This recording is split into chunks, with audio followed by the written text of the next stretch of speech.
11절부터 25절까지 말씀입니다.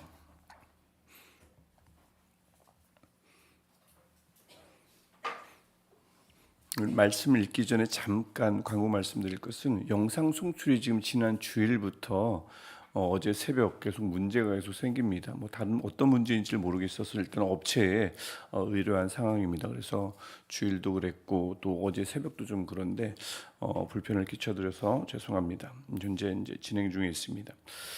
함께 말씀 민수기 14장 11절부터 25절 말씀 우리 한 절씩 교독하고 마지막 절 25절은 함께 읽도록 하겠습니다. 여호와께서 모세에게 이르시되 이 백성이 어느 때까지 나를 멸시하겠느냐?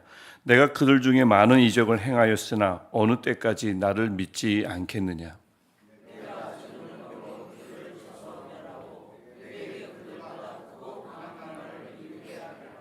모세가 여호와께 여짜오되 애굽인 중에서 주의 능력으로 이 백성을 인도하여 내셨거늘 그리하면 그들이 듣고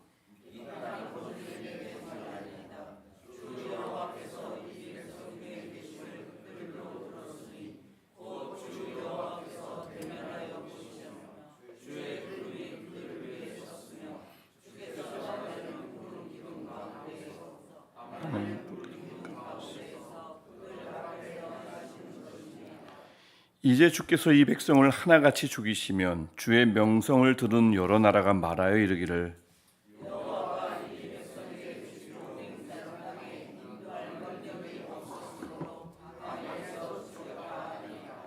이제 구하옵나니 이미 말씀하신 대로 주의 큰 권능을 나타내옵소서 이르시기를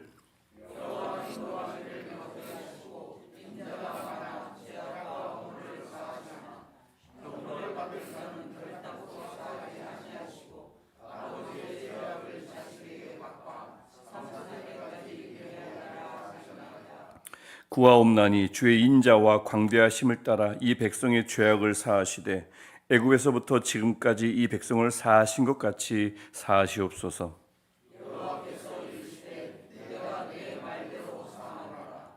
그러나 진실로 내가 살아있는 것과 여호와의 영광이 온 세계에 충만한 것을 두고 맹세하노니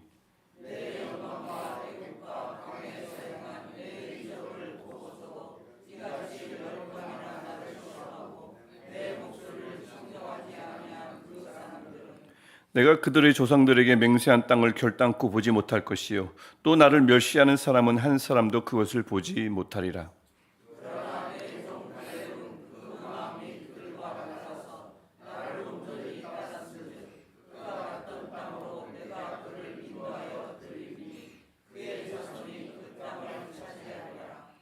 아말렉인과 가나안인이 골짜기에 거주하나니 너희는 내일 돌이켜 홍해 길을 따라 광야로 들어갈지니라. 아멘. 우리가 어제 함께 말씀을 나눴던 것처럼 여호수아와 갈렙은 가나안을 향해 우리 먹이라고 했습니다. 가나안인들이 작아 보여서도 아니고 그 성읍이 견고해 보이지 않아 허술해 보여서도 아닙니다. 그들은 분명히 컸고 성읍은 분명히 견고했습니다. 하지만 이들은 믿었죠. 하나님이 그들보다 크시며 하나님이 그 성읍보다 더 견고하다는 사실을 믿었기 때문에 그들을 먹이라고 할 수 있었던 것입니다. 우리 삶에서도 마찬가지 아니겠습니까? 우리가 때로는 이건 안 돼 할 때도 있고 이건 무조건 돼 라고 할 때가 있는데 그것이 어떤 판단이든 부정적인 판단이든 긍정적인 판단이든 반드시 하나님을 고려한 판단, 반드시 하나님을 넣은 계산이어야 할 줄 믿습니다. 살아계신 하나님이 그래야, 함께 하시는 하나님이 그래야 우리의 삶을 보시며 기뻐하실 줄 믿습니다. 오늘도 우리를 보시고 기뻐하시는 하나님 되시길 원하고, 그래서 하나님이 기뻐하시면 우리 어제 말씀 보았듯이 하나님께서 원하시는 모든 은혜가 우리 삶에 충만할 줄 믿습니다. 하지만 어제 우리 보았듯이 이스라엘 백성들은 10명의 정탐꾼의 말에 귀를 기울였습니다. 하나님을 철저히 배제한 비관론이었는데 그 비관론에 귀를 기울이고 그곳에 빠졌습니다. 결국 백성 안에 무엇이 일어났나요? 절망, 원망이 크게 일어났고 급기야 아끼고 사랑해야 할 형제들을 죽이고 싶은 극도의 미워하는 마음까지 들었습니다. 하나님은 이런 백성들에게 크게 진노하신 것을 우리가 오늘 읽은 본문에서 보여주시고 계십니다. 11절 보시면 언제까지 나를 멸시하겠느냐, 어느 때까지 나를 믿지 않겠느냐. 백성들의 원망이, 의심이, 또 시험이 한두 번이 아니었거든요. 우리가 22절 보셨지만 10번이나 나를 시험하고 하나님이 다 세셨어요. 오늘 세 번째, 네 번째, 다섯 번째, 10번까지 하나님이 세셨습니다. 이쯤 되면 이 백성들의, 이스라엘 백성들의 원망은, 또 시험은 아주 고질적이라는 것을 알 수가 있죠. 공교롭게도 이들은 출애굽할 때 10번의 재앙을 하나님께서 애굽에 내리시는 것을 본 사람들입니다. 나중에 홍해를 가르치는 것도 보시고 많은 것들을 보겠지만 적어도 이들은 애굽을 나올 때 10번의 재앙을 보고 그 하나님의 살아계심을 확신하고 나온 이들인데, 그럼에도 광야에서 똑같이 10번이나 하나님을 시험했습니다. 하나님을 불신한 거죠. 현실을 바라볼 때마다 하나님을 제쳐두었다고요. 10번이나 그랬습니다. 그래서 그들이 광야에서 살아있다는 것 자체가 하나님이 살아계신다는 증거인데 그것을 무시했습니다. 오늘도 우리가 마찬가지 아니겠습니까? 우리가 살아있다는 것은 하나님이 살아계신다는 증거 아니겠습니까? 우리가 살아있는데 그냥 우리 힘으로 살아있는 것이 아니므로, 살아계신 하나님이 우리와 함께함으로 우리의 생명은 유지되고 우리가 살아있는 줄 믿습니다. 이런 그런 이스라엘 백성들의 반응을 보시고 그들의 원망, 10번째 반복되는 그들의 원망을 보시고는 하나님이 이번에는 12절에서 단호하게 말씀하셨습니다. 그들을 쳐서 멸하고 모세를 통해서 새로운 나라를 세우겠다고 말씀하십니다. 이때 모세가 어떻게 합니까? 모세가 백성을 위해서 목숨을 걸고 중보자로 나섭니다. 중보자의 중요성이 다시 한번 모세의 모습을 통해서 드러나는 것을 알 수가 있죠. 감히 하나님을 향해서 두 가지 이유를 대면서 하나님을 설득하고 호소하는 장면입니다. 13절부터 16절까지는 하나님의 명성에 호소합니다. 세상이 하나님의 역사를 다 들었는데 여기서 중도 포기하시면 세상은 하나님을 조롱할 것입니다. 이 핵심 메시지입니다. 시작하신 것을 마무리해 주십시오. 마치 하나님을 달래듯 모세가 감히 하나님 앞에서 중보자로 서서 하나님을 설득하고 호소합니다. 그다음에 두 번째 이유가 있습니다. 두 번째 호소하는 내용이 17절부터 19절에 나옵니다. 하나님의 자비하심에, 인자하심에 호소합니다. 특별히 18절과 19절에 보면 그 내용이 나오는데, 우리 18절, 19절은 다시 한번 우리가 한 목소리로 천천히 함께 읽도록 하겠습니다. 여호와는 노하기를 더디하시고 인자가 많아 죄악과 허물을 사하시나 형벌받을 자는 결탄코 사하지 아니하시고 아버지의 죄악을 자식에게 갚아 3, 4대까지 이르게 하리라 하셨나이다. 구하옵나니 주의 인자의 광대하심을 따라 이 백성의 죄악을 사하시되 애굽에서부터 지금까지 이 백성을 사하신 것 같이 사하시옵소서. 아멘. 하나님은 인자하신 분, 하나님은 용서하시는 분, 물론 죄를 지면 3, 4대까지 갚지만 그래도 하나님 하면서 19절에서 구합니다. 용서해 달라고. 인정할 것 인정하면서 하나님을 높이면서 하나님의 그 성품을 말하면서 결국은 그래도 용서를 구하는 모세의 모습을 볼 수가 있습니다. 그러자 놀랍게도 모세의 말에 하나님이 설득되십니다. 하나님이 모세의 중보를 긍휼히 여기시고 들어주신 거죠. 그래서 20절부터 25절을 보면 그들을 멸하시려던 하나님의 진노가 누그러지고 그들을 사하기로 결심하십니다. 물론 아무리 모세라더라도 우리도 마찬가지지만 사람의 중보가 하나님의 공의까지 막아설 수는 없습니다. 모세도 인정했어요. 모세도 고백했습니다. 죄에 대해서 하나님은 갚으시는 분이지만 하지만 하나님은 사하시옵소서 하는데 하나님은 사하십니다. 하지만 죄에 대한 하나님의 공의로운 판단까지, 하나님의 공의로운 그 행동까지 우리가 막아설 수는 없는 것을 오늘 본문은 우리에게 말씀하고 있습니다.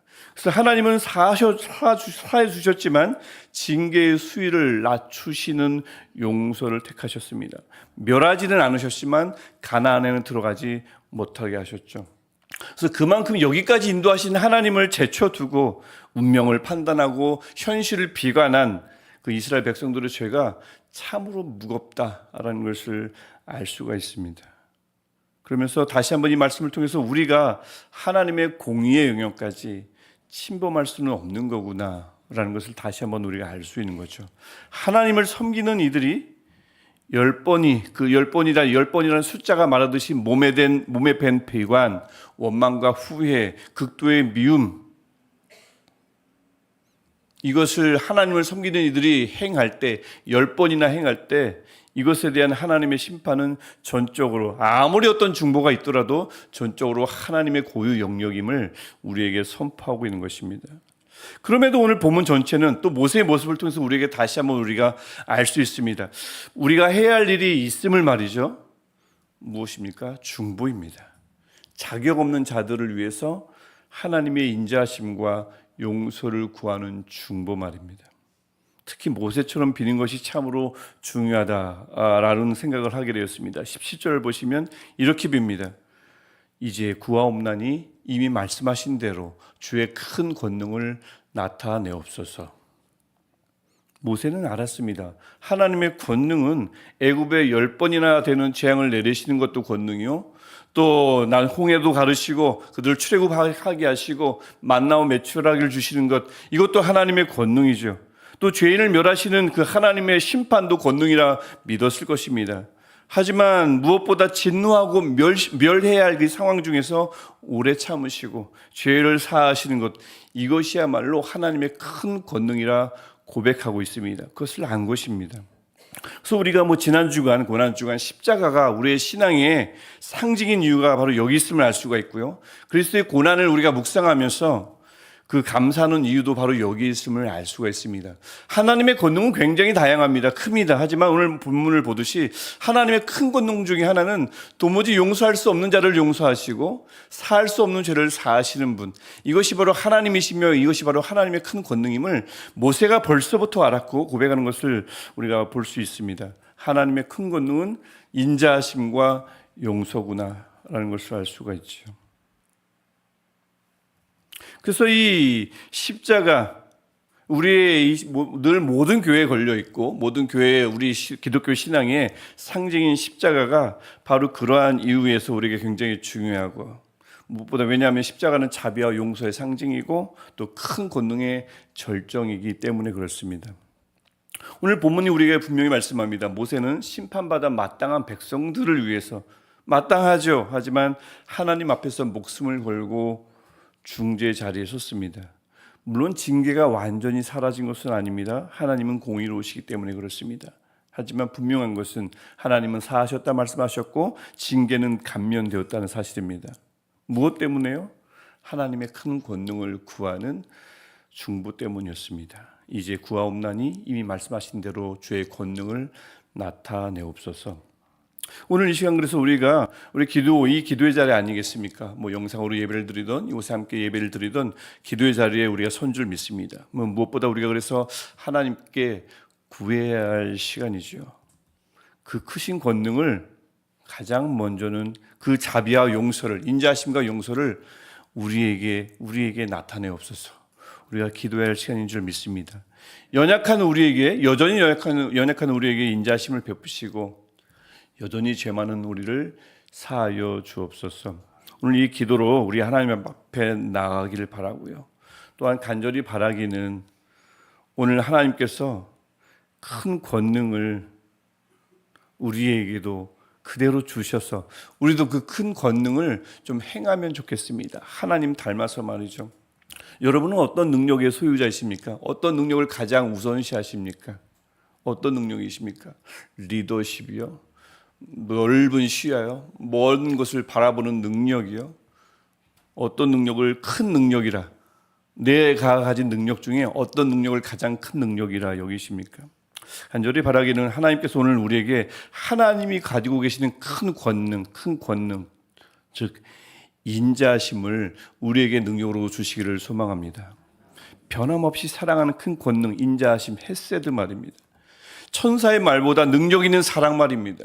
그 권능을 우리에게 주시기를, 그 다음에 도무지 용서가 되지 않는 이들을 용서하는 큰 권능을 우리에게도 주시기를 간절히 소원합니다. 그리고 마지막으로 우리가 모세처럼 오늘도 하나님 앞에 모든 것을 걸고 중보하는 한 사람이 되기를 축복합니다.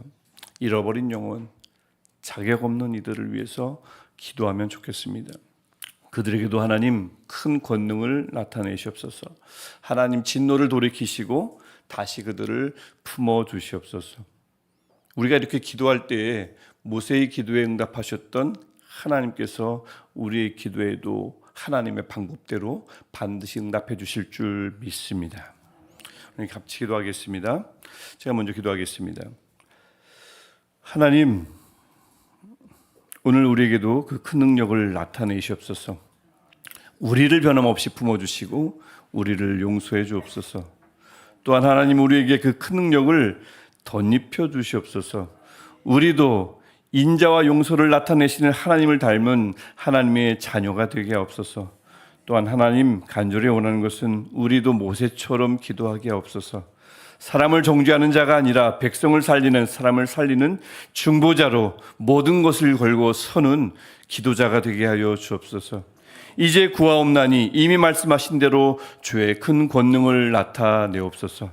심판이 아니라 자비로, 진노가 아니라 용서로, 포기가 아니라 다시 품으심으로 우리를, 그리고 잃어버린 영혼들을 다시 일으켜 세워 주옵소서. 예수 그리스도의 이름으로 기도합니다. 아멘. 하늘에 계신 우리 아버지, 아버지의 이름을 거룩하게 하시며 아버지의 나라가 오게 하시며 아버지의 뜻이 하늘에서와 같이 땅에서도 이루어지게 하소서. 오늘 우리에게 일용할 양식을 주시고 우리가 우리에게 잘못한 사람을 용서하여 준 것 같이 우리 죄를 용서하여 주시고 우리를 시험에 빠지지 않게 하시고 악에서 구하소서. 나라와 권능과 영광이 영원히 아버지의 것입니다. 아멘. 오늘도 우리 큰 권능을 가지시는 우리 아버지께 우리 간절히 기도하시겠습니다. 하나님, 큰 권능을 나타내시옵소서. 하나님 인자하심과 하나님의 용서하심을